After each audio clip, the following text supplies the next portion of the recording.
Assalamu alaikum wa rahmatullah. Nsaba munzikirize ebigambo byange byogere mu nnimi ssatu olwaleero. Buli omu ategeera. Olunaku lwaleero lwabyafaayo. Olunaku lwe tugenda okulaba nga pulezidenti waffe addako ng'akuŋŋaanyizza abantu ab'enkana ebbiri.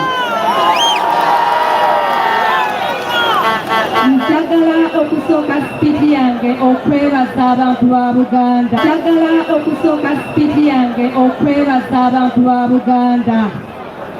Abantu ba Buganda mbeebaza okuzaala omwana ono amakula.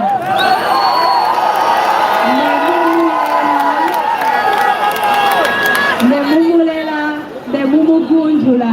Kati atajja kudde akuuse ekintu ekitasobola kuyimirizibwa mu ggwanga lino. Abantu ba Buganda njagala okubeebaza okukkiriza omwami ono, omwami Kyagulanyi kubeera nga yampasa. Ne mukkiriza ne mbeera mukyala we, ne munnyaniriza, ne munjigiriza olulimi lwammwe, ne munjigiriza ennono zammwe, ne munjagala. Nja kubeereza lubeerera. Abali emabega njagala kubabuulira nti olunaku lwe nasooka okuyimirira ku kadaala k'ebyobufuzi twali Kyaddondo mu 2017. Bwe nali ku kadaala k'ebyobufuzi ako nagamba abantu b'e Kyaddondo Kyagulanyi Ssentamu kyakwatako kifuuka ggulu. Abantu b'e Kyaddondo banzikiririzaamu ne bamuyiira obululu.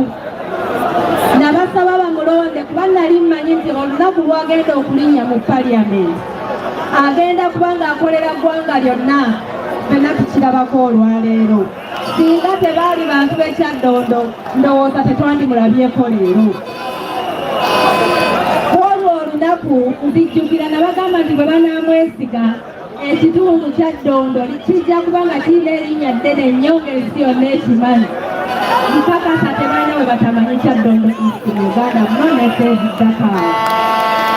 Nyimiridde wano okubasaba bannayuganda n'okuddamu ebigambo bye nayogera nga ndi Kyaddondo.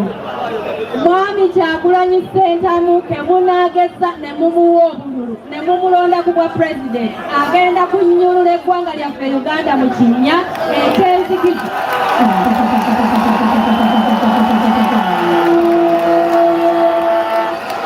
Mwami Kyagulanyi nga bwe kyali nti kyakola Kyaddondo to Uganda, ku luno tujja kuba Uganda to the world. Mbasuubiza nti bwe munaalonda Mwami Kyagulanyi temugenda kwejjusa.